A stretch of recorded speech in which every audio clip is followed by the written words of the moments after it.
I was going to make a positive video about Runescape. It was so close, they almost had me.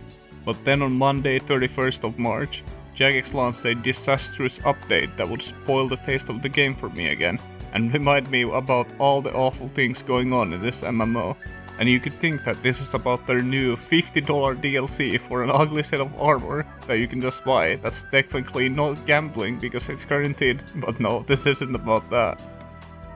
Jagex started to do server maintenance and engine work to make something new work in the game.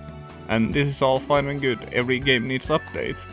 Basically what happened is randomly NPCs would merge onto each other or behave erratically, making some fights impossible or just causing really funny moments.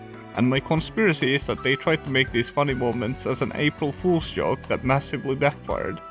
They even had a banner in their Discord about the most common warp on the day, which confirmed my suspicions. If this was all that happened and they quickly fixed it, maybe I wouldn't even have made this video, but it keeps getting worse. Simultaneously, this engine update, or whatever, caused a bug with some familiar overrides that would cause them to make the game unstable for everyone who saw them. Obviously this wasn't confirmed by Jagex, just our speculation, but it seemed to be right on the money. Alright, no big deal, just make sure no one in your team uses them. But here's the thing.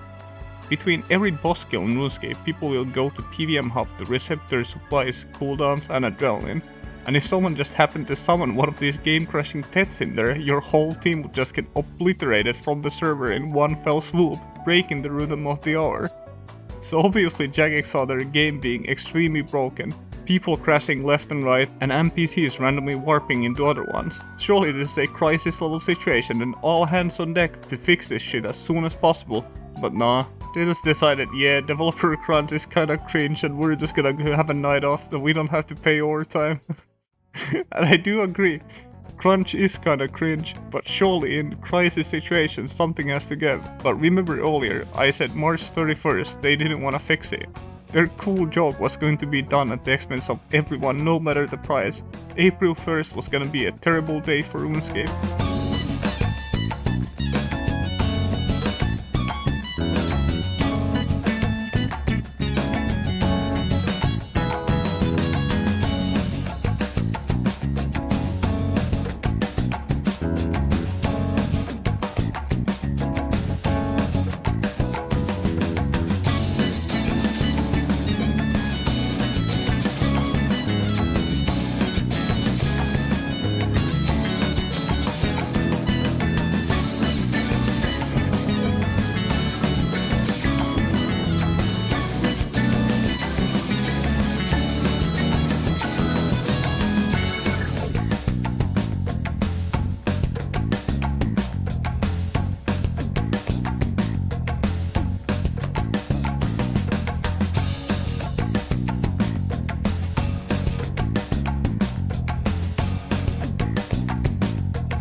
Jagex posted an update and swore that it wasn't a poorly timed April Fool's joke, but really, everything's just too suspicious here. But I can't confirm or deny their claims, so I will just leave it as an observation. A cold fix was pushed on the morning of April 2nd, and no, I'm not making this up, most damn PC interactions were fixed, but the game has been unstable ever since, at least for me it crashes quite randomly most sessions. So yeah, that happened.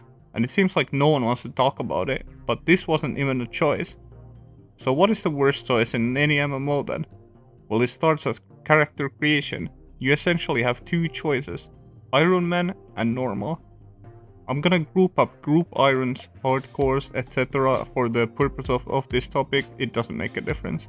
The immediate obvious difference are trader sections. Iron Man standalone as they say, and everything has to be gathered by yourself, which leads to some very cool gear progression, but getting supplies can be a pain in the ass in my opinion. as in basically all gear progression is just money on a main account. There's some shared progression here with quests being tied to both accounts and both accounts having to do a lot of skilling to get to combat, and they are quite similar in a way, just two sides of the same coin.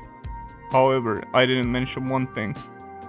Microtransactions have been plaguing the games industry for a while now, and to its credit, Jagex has one good system in place for them: bonds. Players can buy bonds and sell them on the Grand Exchange to other players in exchange for coins, and the bonds can be redeemed for membership or the other microtransaction system, Treasure Hunter keys. These keys basically let you roll a chest that gives a random reward, usually skilling supplies, some cosmetics, or just straight out XP. If you're like me, at the end game, all of this is completely useless, and opting out of it would be nice, but it's not possible. The game on launch will have 2 separate notifications to use my daily keys I've earned for logging in, which is daily rewards for logging in should be a crime in itself.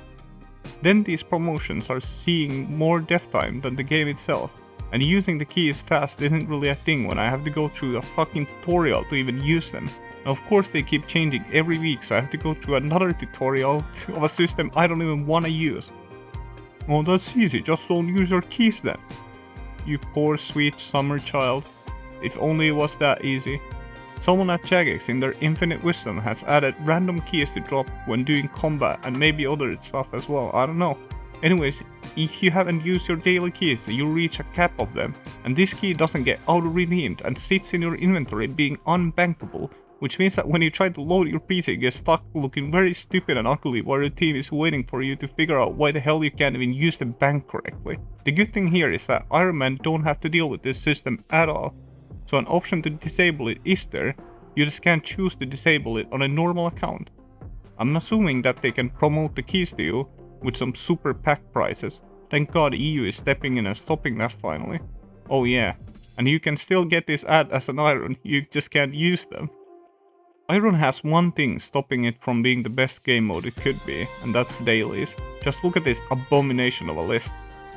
This, mind you, isn't just an Iron Man thing. You can do this on a main, just the rewards are very beneficial for an Iron Man account, to where ignoring them amounts you to inting your account, and some of them are just straight up mandatory, like farming and Vistbacks. Seriously, just look at this tracker of them, it's beyond ridiculous. Most of these dailies don't take longer than a few minutes to complete, but when you add all the useful ones up, you're essentially spending an hour in a game every day doing chores, just cause you decided to log in, which is crazy in itself. Like, is that what people want? Either spend their money or their time after work on doing keys or chores for an hour in a game, rather than their actual chores, pissing off their wives and ruining their marriages, leaving their kids in broken homes, just so daddy could do some chores in virtual games. So essentially you have the biggest choice to make before you even actually start playing the game. Do you want the greed-infested spins, or give your life over to the slavers that are dailies? The choice is yours to make. I'm sure you made the right one.